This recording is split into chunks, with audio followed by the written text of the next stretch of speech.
আসসালামু আলাইকুম, কেমন আছেন সবাই? আজকে খুব সুন্দর মাছ আনছে, মানে মাছগুলো আমার খুবই পছন্দ। তা আমি জানি এই মাছ 100-র ভিতরে হয়তো 99 জনের খুব পছন্দ এই মাছগুলা। আর যারা বিদেশে থাকেন বা শহরে থাকেন তারা এই মাছগুলা পায় না সচরাচর। তো এই যে মাছ এনে বালতিতে রাখছি, সব জীবিত মাছ। তো আমি হাত দিই না, কারণ এখানে শিং মাছ আছে, কাটা দিয়ে দিব। তো এই মাছগুলা খাও থেকে ধরে নাই, ধরছে এই যে আমার এই যে বাড়ির পাশে জমিনগুলা দেখেন, বড় বড় ম্যাজিক জাল দিয়া এই মাছগুলা ধরে। খুব সুন্দর সুন্দর মাছ পাওয়া যায় এখন বৃষ্টির দিন। ধান লাগানো দেখেন, এই ধান ক্ষেতের ফাঁকে ফাঁকে এই জালগুলা পাতে, সবাই অনেকে পাতে। তো এই মাছগুলা ধরা পড়ে। মাছগুলা একদম তাজা, আরো তাজা ছিল, কিছু কিছু হয়তো মরে গেছে গা। 1 ঘন্টা হইবে আয়না রাখছি বাড়িতে, তো অনেকগুলা মারা গেছে। আর এই যে দেখেন একটা ডিম ভর্তি শিং মাছে। ওরে বাবারে, শিং মাছ এগুলা কিন্তু একদম দেশি শিং, একদম যে খেতে টেতে হয় এগুলা পিওর দেশি এগুলা।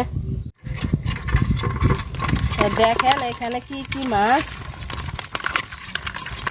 বাইং মাছ আছে, শিং মাছ আছে, কই মাছ আছে। এই যে দেখেন বাইং মাছ, আমি বয়ে হাত দিই না, এখানে শিং মাছ আছে, এগুলো সব দেশি শিং বাইং।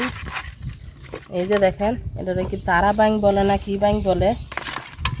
এই যে দেখেন, এই যে এই যে নিচে ফেলায় দেখায়, দেখেন কত বড় বড় বাইং মাছ। আর এই যে দেখেন আরও একটা, এই যে খুব সুন্দর সুন্দর মাছ। তো আমার বাড়িতে লাউ আছে, লাউ হয়েছে একটা খুব ছোট।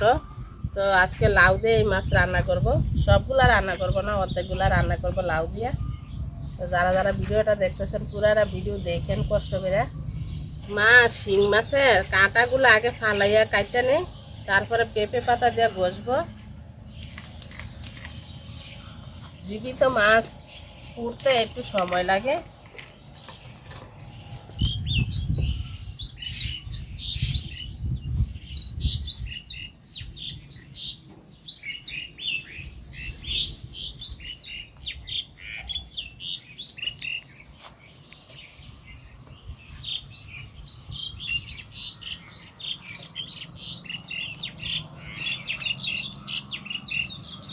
শিং মাছের কাঁটাগুলো শুধু ফালাইছি, তো হালকা ধুবো আমি, ধুইয়া তারপরে পেঁপে পাতা দিয়ে ঘষবো, হালকা একটু ধুইয়া নিই আগে। আর এই যে বাইং মাছগুলা, এগুলা ফালাই নিছি, তারপর আর একটু ঘষা দিব আমি ফাঁকাতে। একটা পেঁপে পাতা ফাইরা নিব, একটা হইলে হয়ে যাব। অনেকে আবার দেখি এই যে পেঁপের খোসাটা ব্লেন্ডার করে বা পাড়ায় বাইটটা দেয়, পেঁপে পাতা দিয়ে সবচেয়ে বেশি সহজ আমার মনে হয়। 2 হাতে মাছ কষলাবো এখন। মাছটা জীবিত রয়েছে, আজকাল লবণ দিয়া মাছ মারি নাই, লবণ দিয়া মারলে মাছটার কালারটা নষ্ট হয়ে যায়, শক্ত হয়ে যায় মাছ। পেঁপে পাতা দিয়ে মাছগুলা খুব সুন্দরভাবে পরিষ্কার করে নিছি, পাতাটা ফালাই দিলাম, দেখেন আর লাগবে না আমার, খুব সুন্দর পরিষ্কার হয়েছে, ধুইলে খুব সুন্দর হয়ে যাবে মাছ। মাছ সবগুলা পরিষ্কার করে নিছি আমি, তো কাইটা নেব, কাইটা আবার ধুবো, ধুয়ে নিছি অনেকখানি। আর মাছে ডিম ভরা, এই যে একটা কাইটা রাখছি। ছোট ছোট পিস করে কাটবো মাছ, মাছ ভরা ডিম, মাথাটা ফালাই দিব। কি পরিমাণ ডিম দেখেন, এটা কতগুলা মাছ ছাড়তো এই ডিমগুলা থেকে, পেট একদম ভরা। এই যে আরো একটা আছে, শিং মাছের ডিম কালো কালো হয়।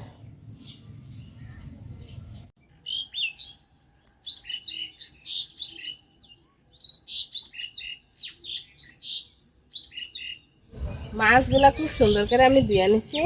তো কই মাছ মেনে আমি, তো এখানে নিছি আমি বাইং মাছ, আর হচ্ছে যে শিং মাছ নিছি। চলেন যাই একটা লাউ করে আনি গিয়ে, আমার বাড়িতে লাউ গাছ লাগাইছিলাম, একটা লাউ হয়েছে, তো ছোট থাকতে আমি লাউ খাইয়া ফেলি, ছোটই লাউটা। চলেন যাই পারে গিয়ে। তো লাউ পাড়তে আসা গেছি, দেখেন সবাই, এই যে একটা ডুগডুগি লাউ, কি সুন্দর দেখা যায়, দেখেন কত সুন্দর। এই সেটটা দিয়ে শাল কুমড়া, তারপরে পুঁই শাক সব মাছাতে বাওয়া দিছে। নিচে দেখেন একটা পুঁই শাক কত সুন্দর হয়েছে। আসলে গ্রামে থাকার মজাটা অন্যরকম, তাজা শাক সবজি সব খাওয়া যায়, ফল হইতে সব কিছু। আর ওই যে দেখেন ডাটার বীজ পইরা ডাটা হয়েছে। আবার দেখেন একটা বড়ই গাছও হয়ে আছে। আমার ইচ্ছা ছিল এই ডুগডুগিরে দিয়ে ভিডিওতে রান্না করে খাবো, কারণ এই লাউটা অনেক সুন্দর দেখতে দেখা যায়। তো এটা আবার বড় হয়ে যাব, এই জন্য এটা পায়রা লাইতেছি। এই যে দেখ ছোট্ট একটা লাউ, কিন্তু আমার কাছে ছোট লাউ খাইতে বেশি ভালো লাগে, এই জন্য আমি ছোট্টটা পারলাম। আর 5-6 দিন গেলে এই লাউটাও কাইটা খাওয়া যাইব। কাঁচামরিচ লাগবে আমার কয়েকটা, কাঁচামরিচ পায়রা নেই। লাউ তরকারিতে কাঁচামরিচ দিলে খাইতে ভালো লাগে। আর হচ্ছে ধনিয়া পাতা নাই আমার বাড়িতে, ইনশাল্লাহ শীত আইলে আবার লাগাবো। আমার বাড়ি দেখেন একদম পুরা ফাঁকা, বাড়ির সবজি থাকলে খুব আনন্দ লাগে, ভালো লাগে।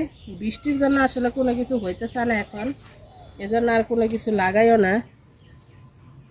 মরিচও পায়রা নিচ্ছি, চলেন যাই এবার রান্না করে। আর লাগবো না মরিচ, এই মরিচটা খুব সুন্দর লাগে দেখতে। কাইটা নেই লাউ,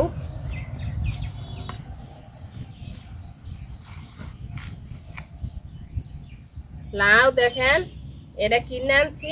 আর এই যে আমার গাছের লাউটা, এই যে দেখেন পচা পড়ছে। ছোট্ট লাউ কাইটে আনছি যে মজা করে রান্না করে খাবো, তো এটা পচা পড়ছে দেখে এই লাউটা আবার 100 টাকা দিয়ে কিনে আনছি। ওই যে আমার ঘরের পিছে আমার ভাই লাউ করছে, তো ওইখান থেকে আবার লাউটা কিনে নিয়েছি, যেহেতু মাছ আনছি লাউ দিয়ে রান্না করব। তো এটাও একদম কড়া লাউ। আর লাউয়ের শিলাগুলো আমি বাজি করে খাবো, ফালাবো না। লাউয়ের চাইতে আমার লাউয়ের শিলা বাজি বেশি ভালো লাগে। দেখেন বিচি হয়েছে, বিচিটা একদমই নরম। লাউয়ের বিচি দিয়েও কিন্তু ভর্তা বানায় খাইলে খুব মজা লাগে। আর আমার কাছে ভালো লাগে লাউয়ের বিচি তরকারির সাথে থাকলে বেশি ভালো লাগে। তো এরকম বড় বড় একটু করে কাইটা নিব। আজকে শুধু একটু রসুন বাটবো, রসুন বাটা দিব, তরকারি তার কিছু বাটা দিব না। লাউ তরকারি যত কম মশলা দিয়ে রান্না করা হয় অত কিন্তু লাউ তরকারি খাইতে বেশি মজা লাগে।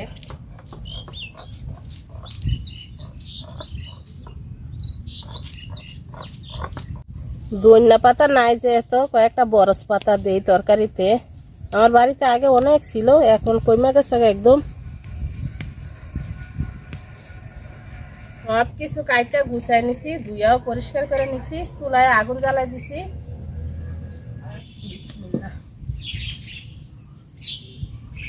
পাতিল গরম হয়ে গেছে, তেল দিয়ে দিলাম। আজকে মাছ বাজার আনবো না, মাছ আজকে কষায় রান্না করব।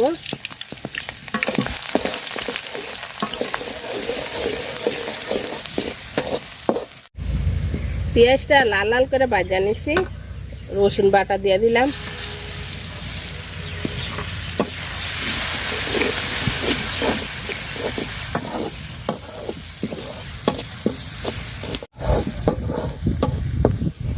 রসুন বাটাটা তেলের সাথে খুব সুন্দর করে ভাজা নিছি। অল্প একটু পানি দিয়ে দিলাম,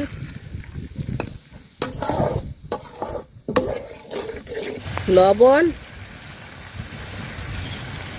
হলুদ গুঁড়া,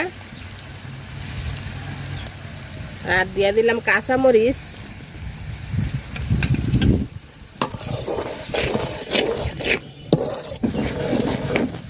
মশলাটা খুব সুন্দর করে আমি কষাই নিছি। তো মাছ দিয়ে দিলাম, মাছে আমি হলুদ আর লবণ মাখিয়ে রাখছিলাম অল্প একটু। মাছটি কষাই নিব খুব সুন্দর করে। বাজলে বাইং মাছ শক্ত হয়ে যায়, মজা লাগে না অতটা খাইতে, এজন্য আজকে আমি কষাই রান্না করতেছি।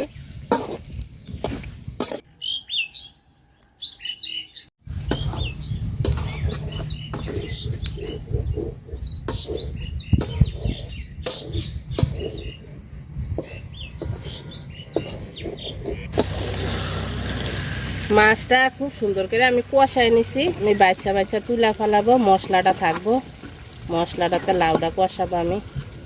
অনেকে হয়তো এভাবে রান্না করে খান, কিন্তু আমরা খুব কম এভাবে রান্না করে খাই।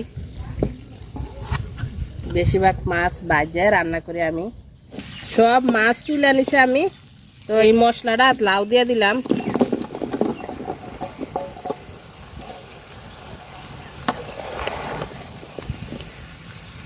লাউটা খুব সুন্দর করে কষায় নিব।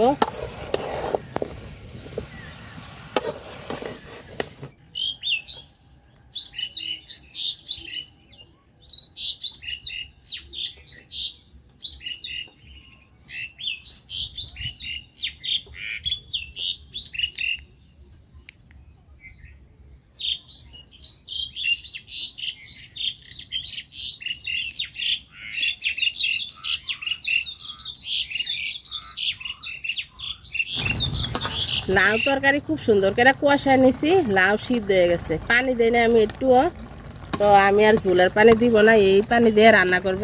মাছ দিয়ে দিলাম।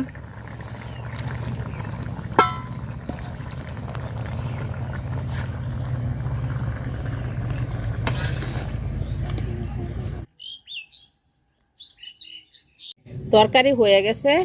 এই যে বরস পাতা তুলে আনছিলাম, বরস পাতা দিয়ে দিলাম। বরস পাতার কিন্তু খুব সুন্দর ঘ্রাণ হয়, ধনিয়া পাতার মতো।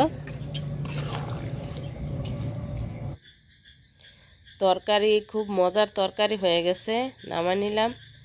তো যারা যারা এতক্ষণ ধরে ভিডিওটা দেখছেন সবাইকে অনেক অনেক অনেক ধন্যবাদ। সবাই খুব ভালো থাকেন। আল্লাহ হাফেজ, আসসালামু আলাইকুম।